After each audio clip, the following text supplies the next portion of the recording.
paz do Senhor, eu sou Ângela Gabriel e você está no canal Maranata Maranata. E aqui nesse vídeo, que eu vou deixar o link aqui embaixo para vocês, tá? Caso alguém não tenha visto, aqui nesse vídeo, a irmã Mariana Dias deixou um comentário que eu quero ler para vocês. Ela diz assim: misericórdia, tadinha. É por essas ideias que tem muitas mulheres padecendo num casamento cheio de dor. E até a vida algumas perdem. Eu fui da igreja Deus é Amor. Pelo menos aonde eu congreguei, era só isso que pregavam. Isso o que, gente? Que segundo o casamento é adultério, que use costume e tal, não pode usar calça, tem que usar saia, não pode depilar pernas, não pode cortar cabelo. Então ela está dizendo aqui assim: pelo menos lá na Deus é Amor, onde eu me congreguei, era só isso que pregavam. Mas na hora de fazerem uma oração e jejum a meu favor, ou a favor de outras irmãs, ninguém ajudava.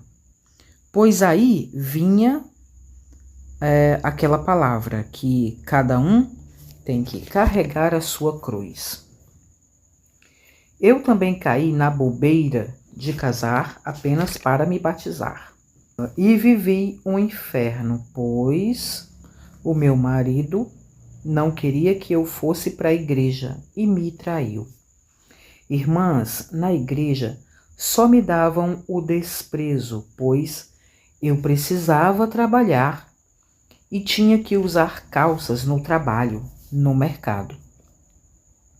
E com um casamento arruinado, e elas, as irmãs da igreja, com essa ideia. Que ideia, gente? A ideia de só pregar usos e costumes. Veja bem, vou fazendo logo essa observação. A irmã está contando aqui qual era a situação dela, a irmã Mariana. Com o casamento arruinado, sofrendo, né? Sofrendo dentro de um casamento falido e precisando de ajuda, de apoio. E as irmãs só pregavam isso, de uso e costume, ou seja, só faziam exigências, né? Só exigem da pessoa. Parece até um clube às vezes, né? Às vezes a igreja parece um clube, gente. Tem igreja que parece um clube, porque são as exigências, assim, ó. Eles dizem assim, para você congregar aqui, tem que fazer isso, fazer aquilo, né? Se não fizer, não pode fazer parte da igreja, da congregação. E aí a irmã aqui está dizendo que lá só faziam pregar isso, mas na hora de ajudar, não ajudavam. Então, veja só, que coisa, a irmã sofrendo, precisando de ajuda, e ninguém queria ajudar, mas queriam exigir dela. Aí ela continua: não tive filhos com ele, graças a Deus, pois eu já tinha filhos. Até que tomei a decisão de sair da igreja, dar o troco, porque não nasci para ser trouxa de ninguém. Pouquíssimo tempo depois conheci o meu atual marido, e já fazem 7 anos que estamos vivendo bem, graças a Deus. E eu falo graças a Deus porque eu iria me arrepender se tivesse continuado, né, no outro casamento. Rejeitei as coisas de Deus por tempos, pois vivia com essa doutrina. Triste. Gente, tá vendo? Olha só. A irmã passou um tempo fora da igreja, rejeitando a igreja. Por quê? Porque apresentaram para ela uma igreja só de doutrina. Igreja, gente, não é só doutrina, tá bom? Não apresentaram para ela o Cristo, o evangelho verdadeiro de amor, de socorro, de ajuda, não. Apresentaram para ela as doutrinas, só fizeram as exigências, mas na hora de ajudar, como ela mesma disse, não ajudavam. E evangelho, gente, não é isso aqui não.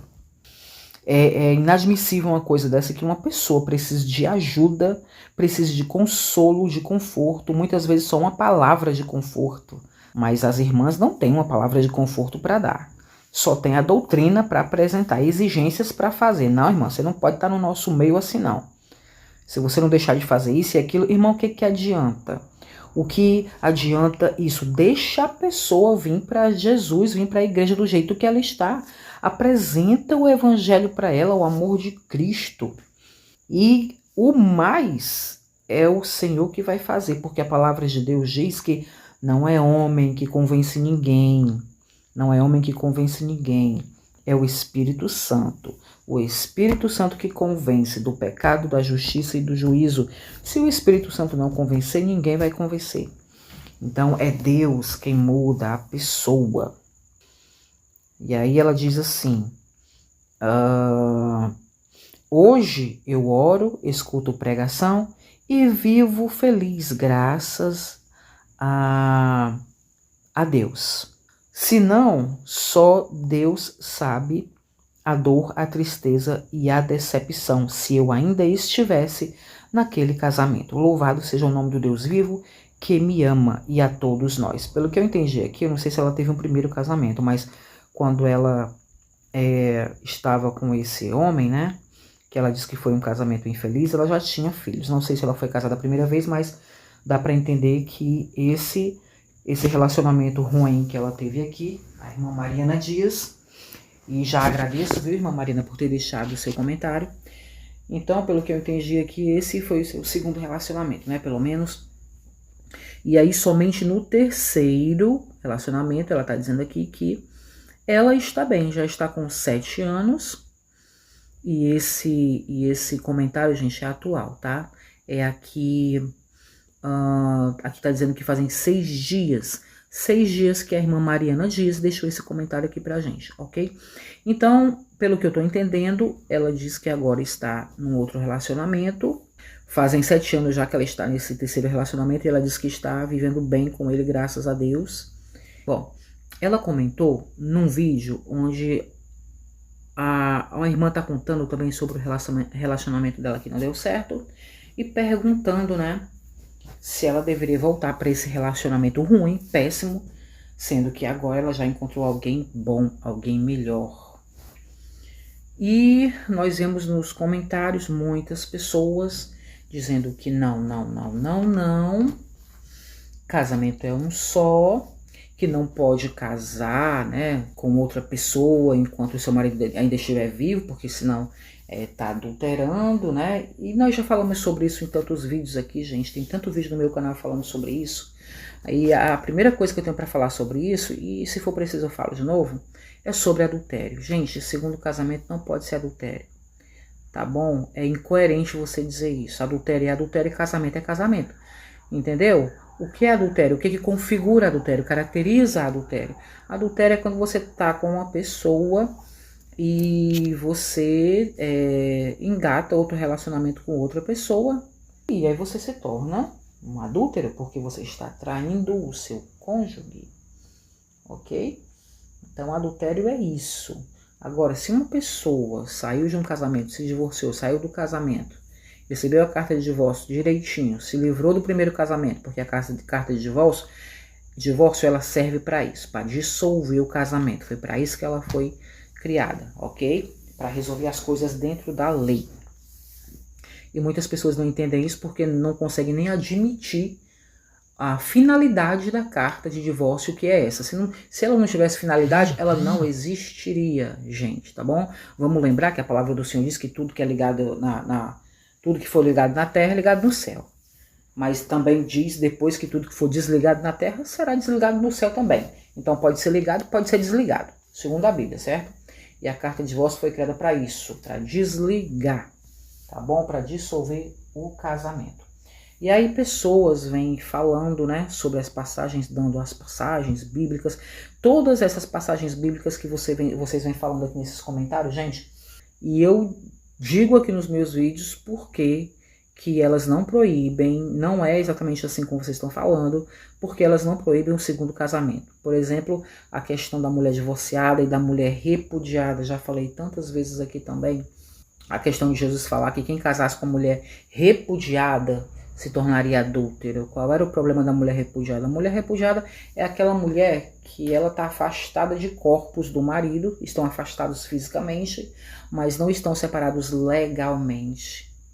Então, ela ainda está ligada a esse homem, certo? Ela não passou por um divórcio como manda a lei, como mandava a lei, para a mulher poder se casar. Sendo assim, é lógico, é claro, é óbvio, que um homem que se casa com uma mulher repudiada, que ainda não tem a carta de divórcio, né? Tanto ela vai estar cometendo adultério, quanto esse homem também, é claro. Aí as pessoas, elas não vão procurar a diferença entre mulher divorciada e mulher repudiada. Outra coisa que as pessoas dizem muito aqui é que na Bíblia não tem nenhuma passagem que prove que Deus admitia o segundo casamento.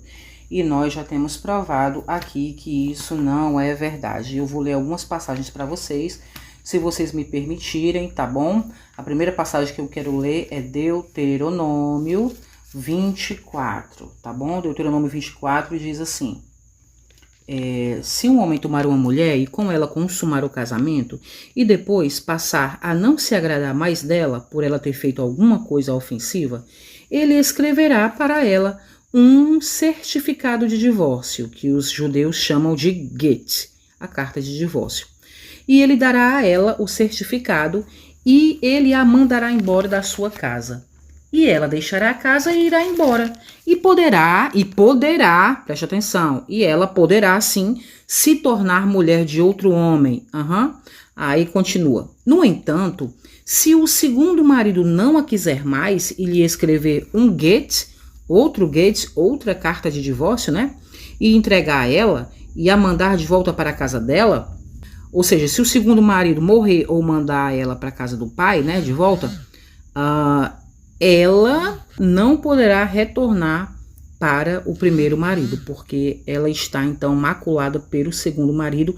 Isso seria detestável para Adonai, abominável para Adonai, certo? Então, o que essa passagem diz pra gente?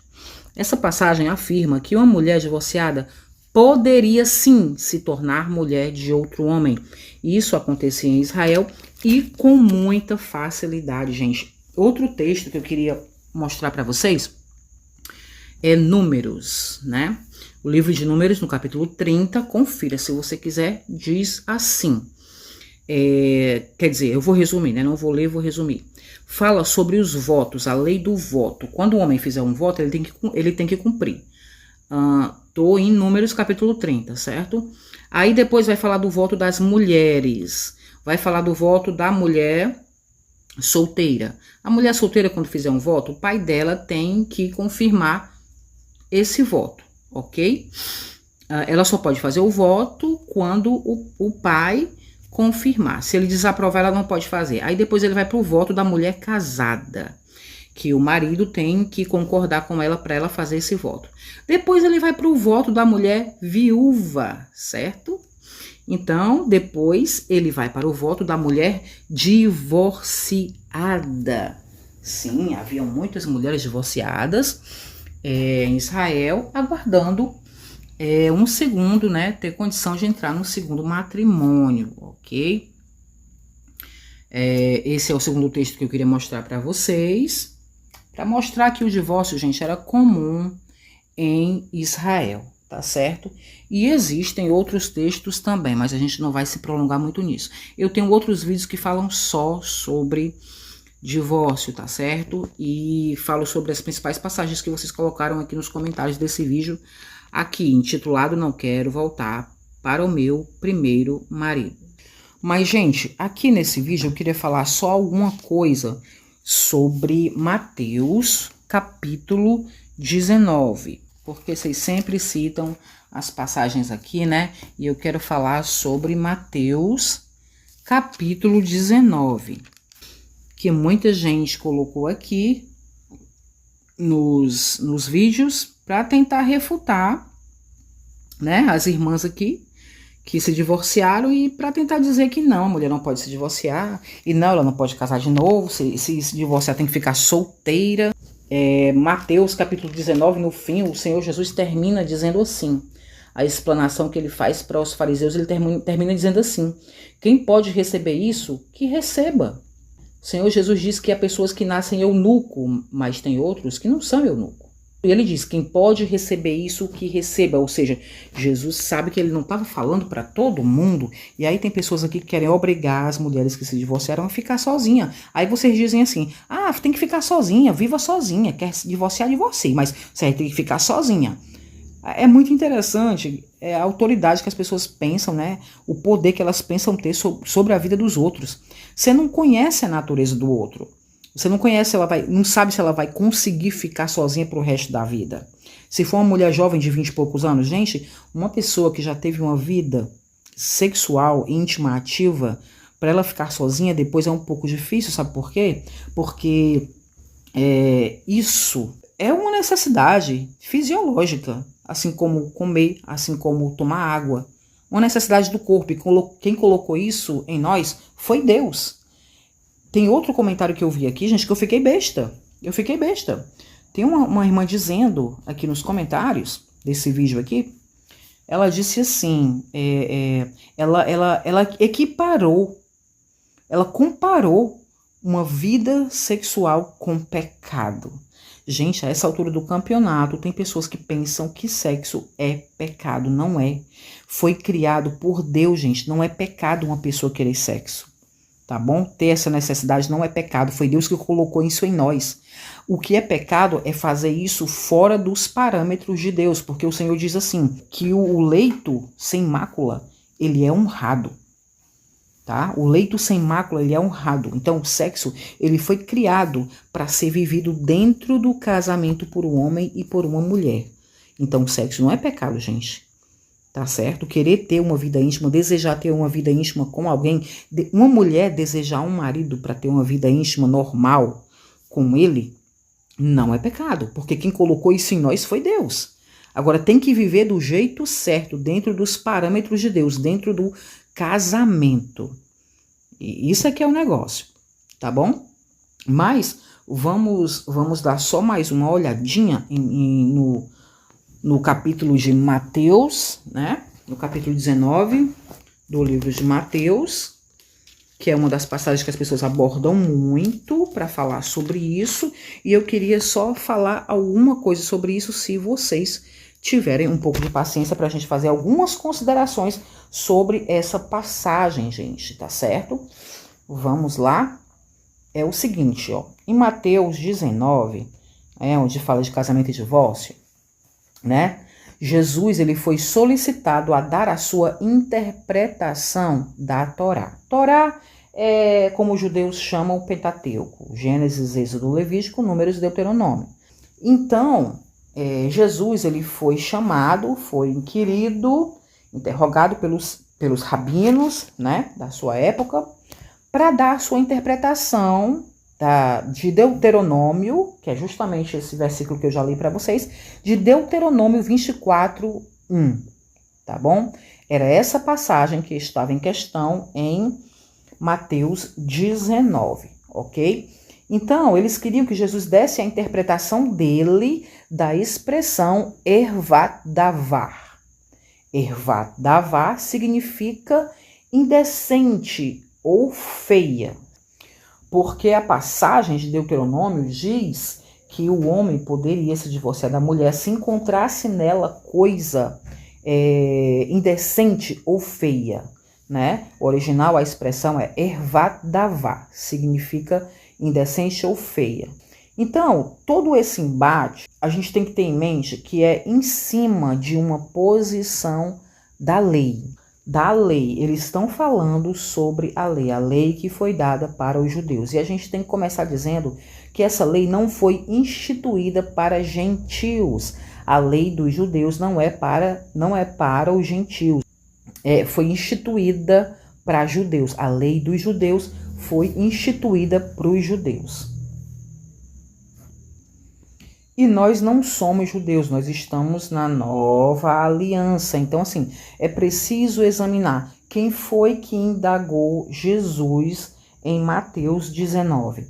Para quem foi a resposta de Jesus em Mateus 19?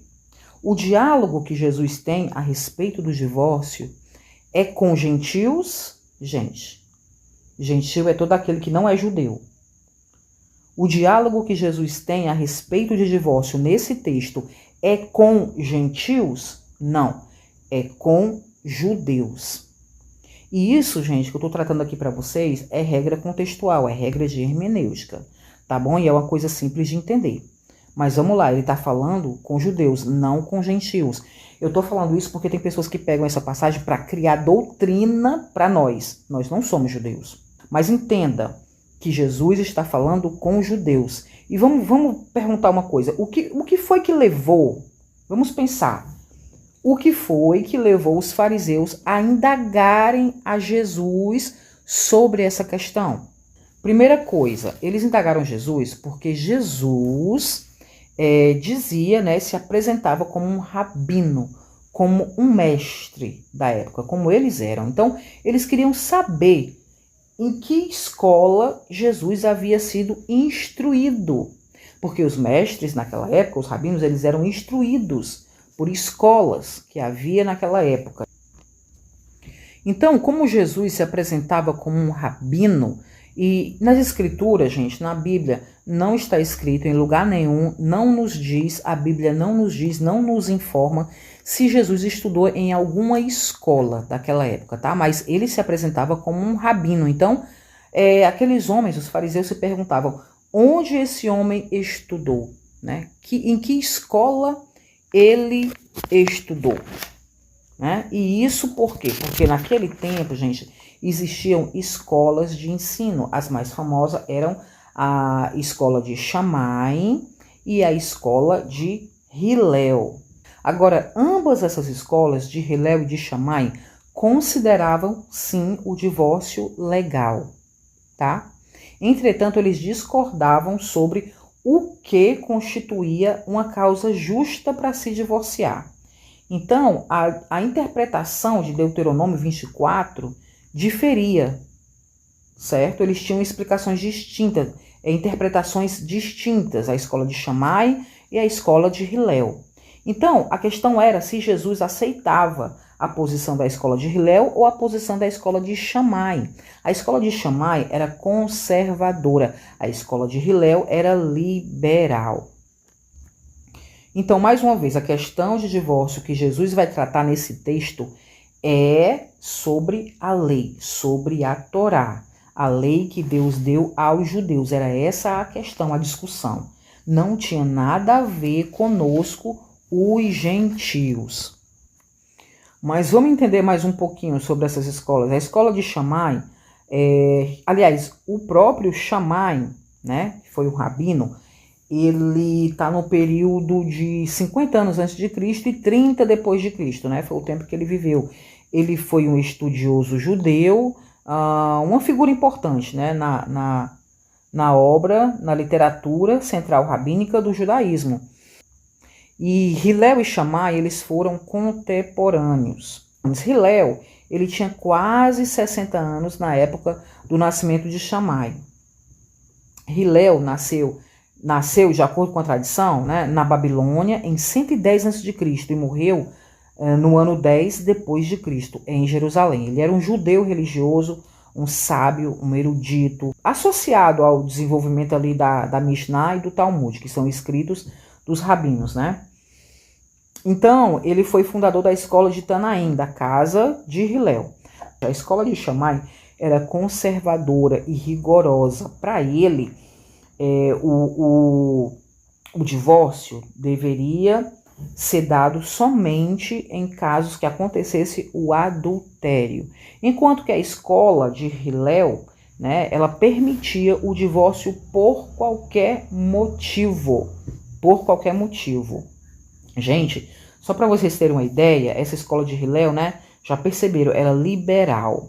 Mas Paulo, que estudou aos pés de Gamaliel, gente, que a Bíblia diz, no livro de Atos, esse Gamaliel, que foi professor de Paulo, ele foi o sucessor de Hillel. Então ele ensinava, Paulo aprendeu que o divórcio poderia ser dado por qualquer motivo, porque essa escola, a escola de Hillel, era liberal.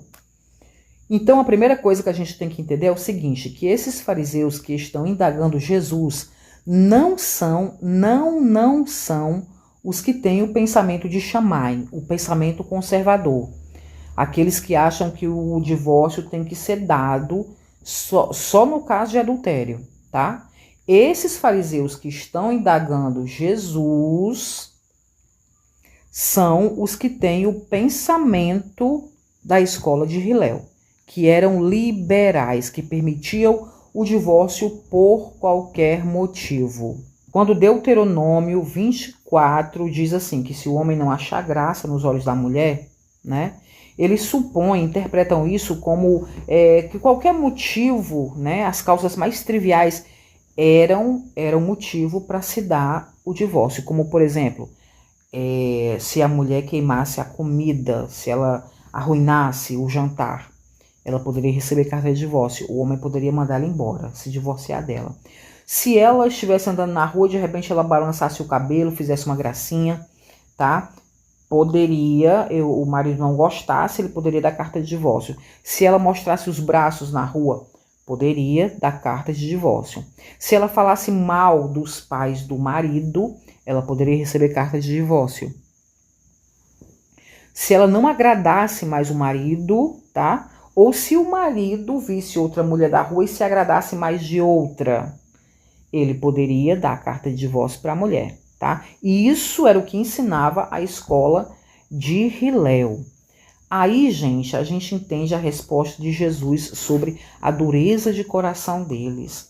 Dar divórcio por causa de queimar comida, né? Ou seja, não dá para desculpar, não dá para ter tolerância, não tem perdão. Então, eram homens duros de coração, realmente. E era uma baderna, gente, uma bagunça. Largava uma mulher, pegava outra, era uma verdadeira Sodoma e Gomorra da vida. E quem sofria nesses casos, quem sofria mais, lógico, quem era? Era o homem? Não, era a mulher.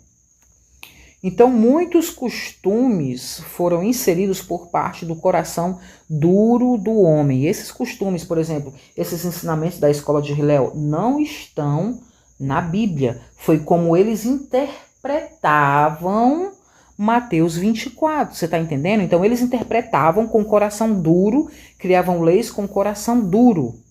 Então, o Antigo Testamento, gente, tem que entender isso. Essas leis que tem no Antigo Testamento, né? Principalmente a forma como eles interpretavam, é machista, tá? São costumes. E a penalidade maior, como a gente já disse, não era para os homens, era para as mulheres, tá? A quem pertencia o direito de pedir divórcio? A mulher? A mulher podia chegar lá e pedir divórcio? Não, gente. Não. Só o homem tinha o direito de pedir o divórcio. Naquela época, só a mulher que cozinhava. A mulher, ela não podia, que nem o homem, achar graça aos olhos de outro homem, gostar de outro homem mais do que o marido e deixar o marido para ficar com outro. E isso era uma prioridade do homem.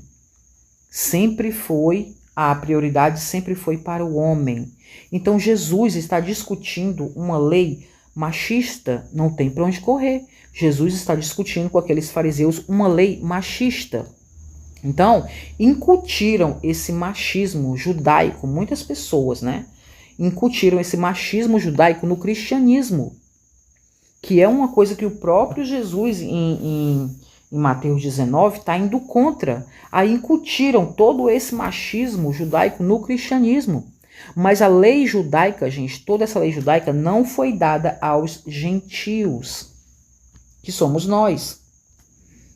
E isso é tão comprovado, gente, que em Levítico, no capítulo 20, no versículo 10, lá, podem ler, o adultério é caracterizado quando um homem casado se envolve com uma mulher casada. Pois é, o homem só comete adultério se ele sendo casado, se envolver com outra mulher casada. Ou seja, se um homem casado se envolvesse com uma mulher solteira, não configurava adultério. Que beleza, né, gente? Olha só.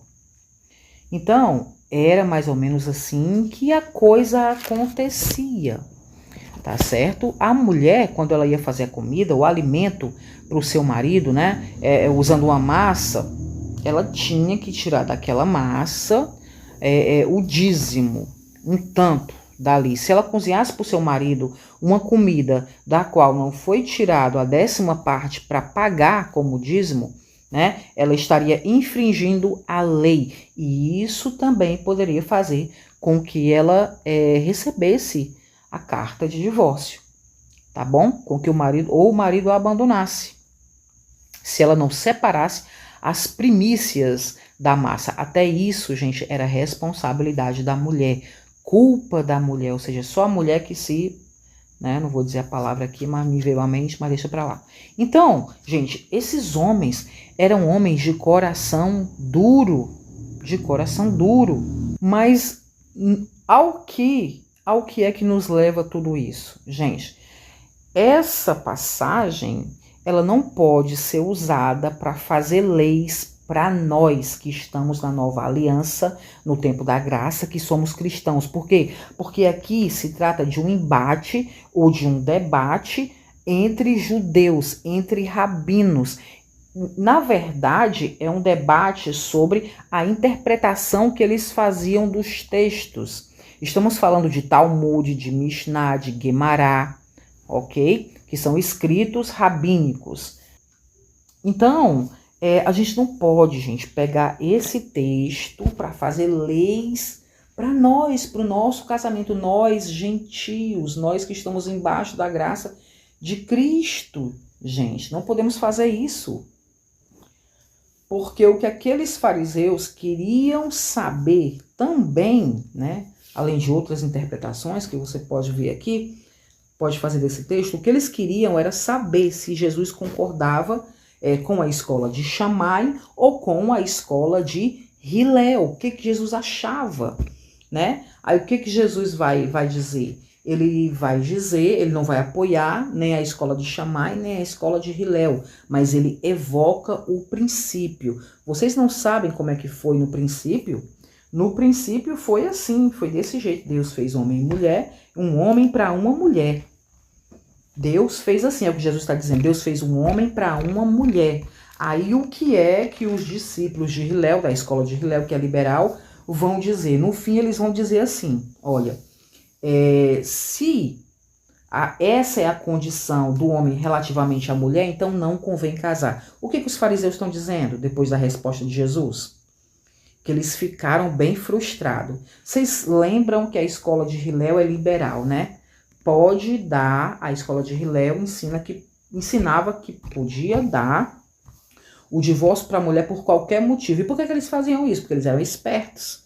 Porque eles queriam largar uma e pegar a outra quando eles quisessem, ok? Aí quando Jesus diz assim, vocês não se lembram não como Deus ensinou lá no princípio, é um homem para uma mulher. Não é um homem ficar pegando uma e largando e pega outra e larga e pega outra e larga. Não, não. É um homem para uma mulher.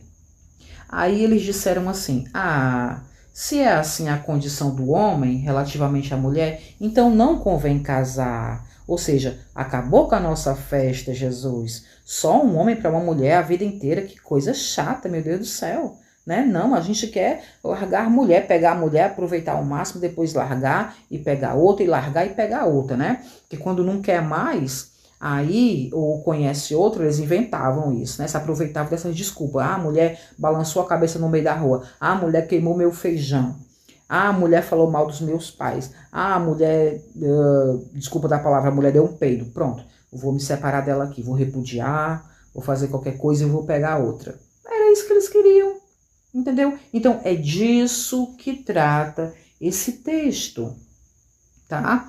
E Jesus termina dizendo assim, ó, nem todos podem receber essa palavra, mas só aqueles a quem foi concedido. Então, gente, Mateus 19 é o embate de Jesus contra os fariseus da escola de Hillel, tá certo? É uma disputa. Estão falando da questão das interpretações deles para Deuteronômio 24, capítulo 24 de Deuteronômio, é uma questão de lei, uma questão entre judeus. Não podemos pegar esse texto e aplicar na igreja de Cristo, tá bom?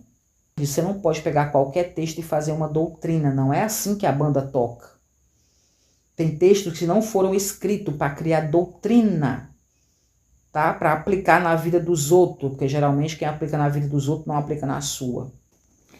Mas eu sei que muita gente vai dizer assim, irmã Ângela, você não falou do versículo 9, onde Jesus diz assim: eu vos digo, porém, que qualquer que repudiar sua mulher, não sendo por causa de fornicação e casar com outra, comete adultério. E o que casar com a repudiada também comete adultério. Então, assim, Jesus está falando o quê? Que a pessoa que se separar da mulher, né? Que não sendo por causa de fornicação e casar com outra, comete adultério, certo? E o que casar com a repudiada também comete adultério. Vamos lá. A repudiada. Aqui o texto está dizendo separada, divorciada? Não. Está dizendo repudiada. De novo, o que era uma mulher repudiada? Gente, uma mulher repudiada era uma mulher que se separou do seu marido, tá? E ela não tem a carta de divórcio. Vocês se lembram que eu citei aqui Ezequiel, eu li Ezequiel 44, 22? Não, né? Pois eu vou ler. Agora é a hora propícia. Eu li Números 30, né? Eu não li Ezequiel 44, 22, tá certo. Olha, o que era uma mulher repudiada? Por que que um homem, faça essa pergunta para você, por que que um homem, Jesus está dizendo que se um homem casasse com uma mulher repudiada, ele cometeria adultério? Ela seria adúltera e ele seria adúltero. Por quê? Porque a mulher repudiada, gente, a diferença da mulher repudiada para a mulher divorciada é que a mulher repudiada não tinha carta de divórcio. Ela simplesmente foi largada. Não se separou legalmente como a lei mandava, tá? Porque os separados tinham que passar pela lei do divórcio, tinham que passar pela lei. Então Jesus está dizendo, quer separar, separa, mas passa pela lei, dá a carta de divórcio para essa mulher. Tem outros textos que eu já falei isso aqui, já provei. Então Jesus está dizendo que o homem que casasse com a repudiada cometeria adultério. Por quê? Porque ela não tem carta de divórcio, não está separada legalmente, ainda está ligada ao marido. Entendeu? A mulher que passou pelo divórcio, recebeu a carta de divórcio, está separada legalmente do marido, está livre. E onde é que a gente vê essa mulher na Bíblia? A gente já viu no livro de Números, no capítulo 30. Já provei para você que na sociedade de Israel havia mulheres solteiras, mulheres casadas, mulheres viúvas e mulheres divorciadas. E mulher repudiada, né? Agora vamos lá para Ezequiel, capítulo 44, versículo 22, para a gente fechar aqui essa questão. Vamos lá. Ezequiel, capítulo 44, versículo 22. Pronto, abri aqui em Ezequiel, capítulo 44, versículo 22. Diz assim: eles não se casarão com a viúva ou com a divorciada, mas deverão casar-se com virgens que descendam da casa de Israel ou com a viúva cujo marido morto tenha sido um Cohen, ou seja, um sacerdote. Irmã Ângela, entendi nada. Pois pronto. Vá lá em Ezequiel, capítulo 44, e leia esse texto. Você vai ver que está falando dos sacerdotes. Aqui é lei para sacerdote. O que Deus está querendo dos sacerdotes? Que se eles ficassem viúvos, eles poderiam se casar de novo. Mas aí Deus está colocando uma restrição. Está dizendo aqui para eles, olha, os Cohen, ou os sacerdotes, eles podem se casar de novo. Tá certo? Só que eles não podem se casar com mulher viúva nem divorciada. Só podem se casar com mulheres virgens que descendam, ou seja, que sejam judias da casa de Israel, israelitas. Ou então com uma mulher viúva, mas que o marido também tenha sido um sacerdote. Pronto, é isso que ele está dizendo. O que Deus está dizendo? Que o sacerdote, se quiser casar de novo, não pode casar nem com mulher viúva, nem com mulher divorciada. Opa! O que eu descobri aqui? Que a mulher divorciada está disponível para um novo casamento, para um novo matrimônio. Existiam mulheres divorciadas, tá vendo aqui? Jesus falou, acabamos de ver Jesus falando em Mateus 19, que quem casasse com a mulher repudiada seria adúltero. E o que eu estou lendo aqui em Ezequiel capítulo 44? Que Deus está dizendo que os Cohen, sacerdotes, podem se casar de novo se ficarem viúvo. Só não podem casar com uma mulher divorciada. Nem com viúva. Tá certo? Isso quer dizer o quê? Que se ele não fosse sacerdote, ele poderia se casar com mulher divorciada sem problema nenhum. Então a mulher divorciada, gente, ela estava disponível para casamento. E quem casasse com a mulher divorciada não seria adúltero. Quem casasse com a mulher repudiada é que seria adúltero. Entenderam? Casar com mulher divorciada que passou pelo divórcio, recebeu a carta de divórcio, está separada legalmente, tudo bonitinho dentro da lei. Se você casar com ela, você não se torna adúltero. Então, o segundo casamento não é adultério, nem aqui nem na China, nunca foi. Nunca foi. Tá bom? Casar com mulher repudiada é que Jesus está dizendo que é adultério, porque a mulher repudiada não tem a carta de divórcio. Olha a importância da carta de divórcio. E aqui em Ezequiel capítulo 44, vou dizer de novo, se esse homem que está procurando se casar aqui, em Ezequiel capítulo 44, versículo 22, não fosse um sacerdote, ele poderia casar com essa mulher aqui divorciada, porque ela está disponível, sem problema nenhum. Que ele não se tornaria um adúltero, mas Deus está dizendo para o sacerdote que ele não escolha uma mulher divorciada não, nem uma viúva. Ele escolha ou uma mulher virgem, ou uma viúva que tenha sido viúva de um cohen, de um sacerdote, né? Mas, gente, se ele não fosse sacerdote, de novo, vou repetir. Se ele não fosse sacerdote, está aqui a mulher divorciada disponível para casamento, sem se tornar adúltero. Vocês entenderam? Entenderam? Pois é. Então, são essas as observações que eu queria fazer. Espero que eu tenha sido clara de alguma maneira, que eu tenha ajudado vocês, tá? A pensar um pouquinho. E é isso aí, gente. Existia diferença na sociedade judaica de mulheres repudiadas e mulheres divorciadas. Então é isso aí. Procurem na Bíblia de vocês as passagens. Vocês vão ver que é dessa forma como eu estou falando, tá bom? É claro que esse debate vai muito além disso. Aqui é só umas pequenas observações que eu queria fazer. Comente aí alguma coisa. E eu sei que vocês vão colocar nos comentários aí as outras passagens que tem no Novo Testamento, mas eu volto a repetir que todas essas passagens, de acordo com alguns estudos que eu fiz, eu dei alguma explicação nos vídeos. Segundo casamento não é adultério. Eu fiz uma série de vídeos, de 3 vídeos, intitulada Segundo casamento não é adultério, tá bom? Tá aí no meu canal. Acho que eu vou colocar os links aqui embaixo desse vídeo para você poder encontrar com mais facilidade. E, gente, estudem, tá bom? Não adianta eu vir aqui ficar xingando. Vão lá ver as passagens, comparem, vejam aí e a gente vai conversando. Então é isso aí. Era isso que eu queria falar para vocês hoje. Que Deus abençoe. Fiquem com Deus em nome de Jesus. Amém.